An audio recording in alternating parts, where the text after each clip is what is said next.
Hello everybody, Raven Knight here. So it's finally time to sit down and talk about the Wukong lore that For Honor wrote. I just released a video where I read the whole thing to you, and now I'm going to tell you my honest thoughts. Now before I get into this, there are a few things that I do want to say. The first is that I am fully aware that the developers could not just copy down directly from the original Journey to the West. Obviously they had to take some liberties, and I'm okay with that. I knew from the start it wouldn't be exactly the same. And secondly, I'm not going to judge this on how accurate it is. However, I am going to make comparisons to Journey to the West so that you can understand the differences. Because I've had a couple people already say, oh, isn't this exactly like what happened in Journey to the West? It most certainly is not. Let's go ahead and break down the comparison now so that we have that out of the way.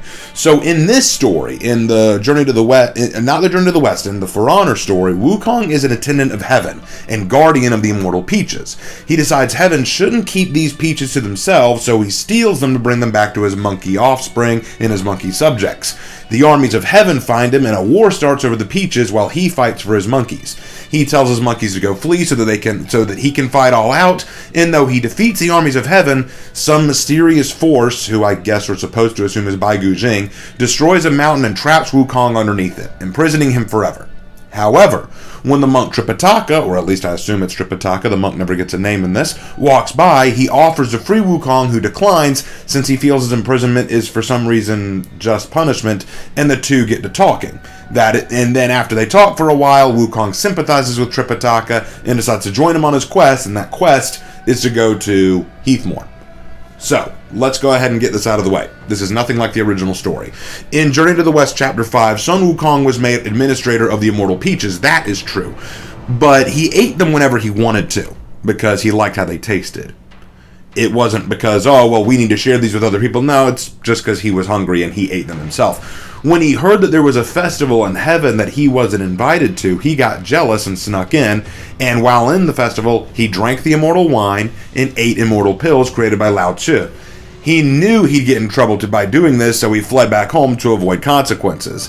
That's when he decided to sneak back into heaven and say, you know what, it was pretty cool that I got that immortal wine. I'm going to sneak back out with it and give some to my monkeys just so that they can have a taste too. It wasn't out of righteous indignation. It wasn't out of self-righteousness or anything like that. It was, well, I liked it. I'll share it with my monkeys. They'll think it's cool too. When heaven found out about this, they sent their armies to punish Wukong. They told him that he'd committed serious crimes against heaven by neglecting his duties, stealing the peaches, the liquor, and the pills, and Wukong's reply to this was not, well, you shouldn't have kept them for yourselves. It was, yeah, and what are you going to do about it? Here's the thing. The one thing you need to understand about Wukong and Journey to the West, the most fundamental thing, is he's arrogant. Wukong was powerful, and he knew it. He didn't fear heaven because he didn't think anyone could match him, not even the gods. He did not steal the peaches to share with others because he thought heaven was judgmental or greedy. In fact, he ate and stole them because he was greedy. The story here that For Honor gave us flips the whole motivation and outlook of the two sides. Now, as for Wukong being caught in Chapter 7, Wukong is causing such a devastating riot in heaven that the Buddha himself has to come and stop him by trapping him under a giant mountain for 500 years. It was not the benevolent kindness of Tripitaka that freed Wukong. In fact, Tripitaka was scared to free Wukong because of how powerful Wukong was. And Wukong was not thinking, I deserve this punishment, I should just stay, just leave me alone. No, he wanted to be free and was like, dude, yeah, I'm glad you're here, get me out of here, you know? So the way they've written it is very different. And now, like I said, the story doesn't have to be exactly like the original. In fact, I'm okay with this. Having Wukong have a little bit of introspection, having him be coming from a different kind of outlook, that's fine. I don't have a problem with that. But here it's kind of funny. They worked very hard to make Sun Wukong appear more like Robin Hood, stealing from the higher-ups and powerful who are hoarding for themselves to give to those less fortunate. Now, I don't hate this, but it does cause a problem later. When Wukong is trapped under the mountain and he claims that the immortality was a curse, yeah, no, in Part 3, Wukong laments that his punishment was what he deserved and that immortality was a curse, that the peaches were cursing him or torturing him. Why would he think that? It wasn't the peaches that trapped him under the mountain. It was the mysterious green flame or whatever it was. Again, I assume it's Bai Gujing because Buddha's not mentioned, Bai Gujing isn't mentioned. They just say it's a mysterious green flash that just hit him underground and put him under the mountain. And I guess being trapped under the mountain is certainly torturous, yeah, but why was it your fault? You said that you deserve this. Why? Why do you think this is a just punishment?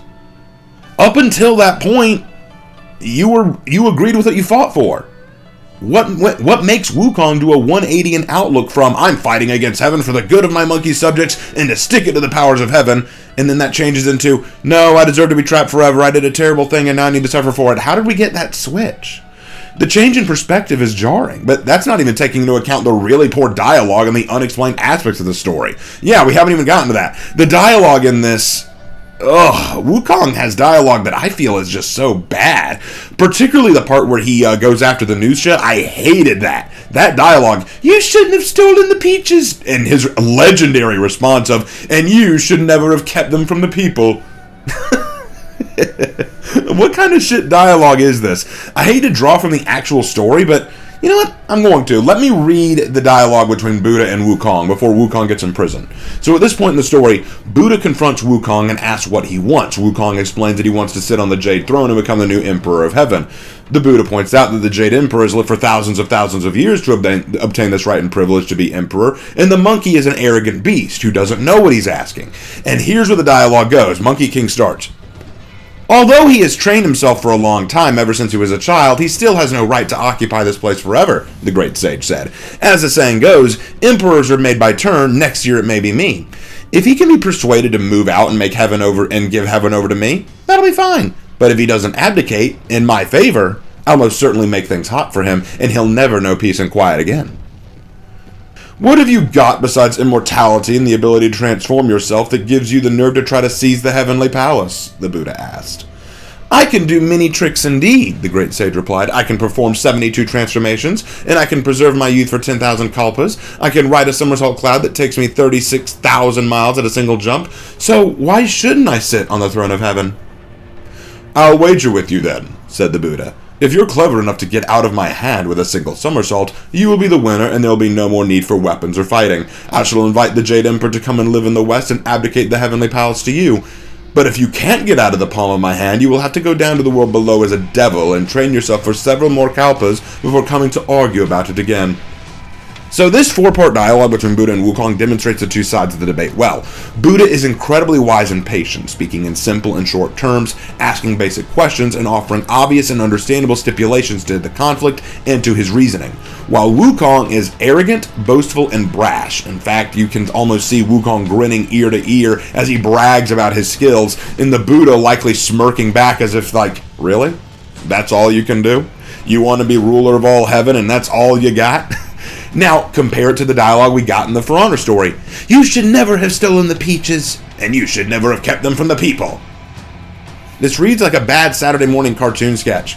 There's no depth to the dialogue, no aspect to it that feels fundamentally like two characters fighting for different things. You could argue that the Nusha is just a grunt soldier, sure, but Wukong? He's our primarily protagonist. Shouldn't he have better lines? Shouldn't this discussion be a little bit more gripping? In fact, watch this. I'm going to rewrite this dialogue. But I'll keep the Robin Hood personality. I'm not going to change Wukong. I'm not going to make him arrogant or boastful. I'm not going to make him like he was in Journey to the West. But I'm going to change the dialogue. Here we go. Watch this. The Nusha, breathing heavily, looked up at Wukong in tears, biting her lip and knowing she would die with her comrades. You were the guardian of the peaches, she whimpered. Why? The Jade Emperor gave you that blessing. He gave you a chance to prove yourself. No, Wukong snapped back, nostrils flaring. They only wanted to make a fool of me. I was a laughingstock. You think I didn't hear the rumors? The whispers behind my back all over heaven? A monkey's not worthy to enter heaven, they said. Well, now I shall share heaven's splendor with all monkeys, and you'll know I am the sage equal to heaven. He raised his cudgel to strike down the Nusha, who now shook her head sadly. You foolish ape, she cried, so blinded by your own ego. Had you only ignored their jeers, you might have proven them all wrong. But now you are exactly what we all said you were. A mindless beast. Wukong halted a moment, freezing in place as he heard these words. But he then snarled and struck her down with a howl of anger. Lies, he shouted. Lies and deceit. The gods are petty and greedy and arrogant. They keep for themselves and care nothing for the needs of others. He was not speaking to the Nusha, but to the gods themselves. Or perhaps he was speaking to his own doubting heart. There. Stronger dialogue portraying a nuance of the conflict. The Nusha pointing out that perhaps Wukong had acted rashly while Wukong thinks what he did was just. And while it's not perfect, we already have a stronger understanding of who these people are and what they believe in beyond just the gods know share immortality, so the gods greedy. And again, I'm not saying we have to be exactly like the book, but God, couldn't you at least make them characters? And then there's things that just don't add up, and there's a list of things that don't add up. So, for example, if Wukong was admitted into heaven to be guardian of the Peaches, why wouldn't the gods consider sharing their immortality with others? What makes Sun Wukong so special? They don't explain that in the story. I know why he's special in Journey to the West, but again, we're talking about this story. So why was he made administrator of the Peaches if heaven has such a low opinion of monkeys? The story says that to heaven, he and all of his brothers are akin to dust. So why was he made guardian of the Peaches? Why did that happen? Second, they describe the heavenly warriors as fat and plump and stupid and greedy. Odd to have warriors that are so inept and difficult to use, and you describe them as Tiandis and Zhongjuns and Zhanhus. I've never seen a fat Tiandi or a Zhanhu, so I don't know where that's coming from. Then there's also the fact that he made the monkeys run away. Why? Didn't he call them out to fight in the first place? And then there's what put him under that mountain? What trapped him? Was it Buddha? Was it Baigu Jing? She's never mentioned. Buddha's never mentioned. Who did it? How did they do it? And then it said that Sun Wukong couldn't get himself free. Okay, that's fine. I guess he couldn't get himself free. Then how did Tripitaka free him? The monk comes by and says, "Do you need help?" What's he going to do? In the actual Journey to the West, it's explained that Buddha put a seal on top of the mountain that Wukong couldn't move the mountain until the seal was removed, so Tripitaka had to lift the seal, and then Wukong could free himself. How did Tripitaka do it here? The seal's not mentioned, Buddha's not mentioned, and why didn't he want to get out? Like, again, I don't understand that part. Like, he was all about, fighting against heaven. You shouldn't have kept the Peaches to yourself. Heaven is greedy and wrong. Then he gets trapped under a mountain by mysterious forces. Oh, it's all my fault. I did wrong. Oh, why did I ever do this? I deserve this punishment. This is so bad. This is a curse. Why? What changed? This is a complete 180. It's almost like they wanted him to have an introspection, and then the whole story ends with him saying, "I'm not doing it for myself. I'm doing it for someone else." Now, this line would make sense if we established that Sun Wukong was a greedy and selfish person, and his time under the mountain made him learn that he needs to fight for other people. But the whole story is him being a Robin Hood character, fighting to bring Peaches back to his monkeys, letting his monkeys run away rather than risk their lives. He's always been selfless in this story, so why is it suddenly a big deal that I'm not freeing myself for me, I'm freeing myself for someone else? Apparently, he's always been selfless. There's no change. You're pretending there's a change when you haven't explained there's a change. I don't understand it. I really don't. There's a lot of the story that doesn't make sense. Now, don't get me, again, people are going to say, you just wanted to be exactly like Journey to the West. I don't. I am fine with it not being Journey to the West. I'm 100% fine with it. In fact, I welcome it. I like different perspectives on Sun Wukong. But this story makes no sense. In fact, I'll be real honest, it feels rushed. It feels like they just wanted to quickly throw in a superhero Wukong story and then go from there. This doesn't feel completed. I still won't say it's the worst. I still say Ravier has the worst lore in my opinion. But this is pretty bad. I feel like this could have been done so much better. And I don't say it's bad because it's not like Journey to the West. I say it's bad because so much of it doesn't make sense. The dialogue is really crappy. And honestly, it just feels incomplete. Here's another question for you. The monk says that he's going on a journey to the west to Heathmoor and Sun Wukong goes with him. Okay, why? Why does the monk want to go west to Heathmoor? Again, in the original Journey to the West, I'm sorry I keep making the comparisons, but in the original Journey to the West, Tripitaka was going to the West because he had a mission to complete. He had to collect the scriptures of the Buddha, and the Buddha knew that it would be a very dangerous journey, so he planned to have Sun Wukong be a disciple to Tripitaka and protect him. Pretty straightforward. Here, Sun Wukong sympathizes with his goal and wants to help him achieve it. What goal? Tripitaka never says his goal. And what goal is there in Heathmoor? What does he want to do there? Does he want to defeat Baigu Jing? Why didn't Tripitaka just say, "Hey, dude, the demon who trapped you under here, her name's Baigu Jing. She's causing trouble in Heathmoor. Why don't you go save them?" "Well, I guess I will." Ba-bum-ba-dum, and then he just goes off to do it. I don't know. It felt weak. It felt like a very weak lore. I think that's the biggest problem I have with it. It's not that it's bad or insulting. It's just weak. It's very weak, poor dialogue. A lot of things don't make sense, and I could tell they were kind of rushing it. I think they put far more energy into designing the Sun Wukong look, and granted, it's a great look, awesome look, but the story needs work. It just really needed a lot of work. They really needed to explore. I think that if they added a little bit of that arrogance into Sun Wukong at the beginning, and then have him decide that he was going to fight for someone else, that would have been better. I think that would have been a lot better. But in order to do that, you had to start with him being an arrogant prick. You had to start with him not stealing from heaven because it's the right thing to do, but stealing from heaven because he wanted it.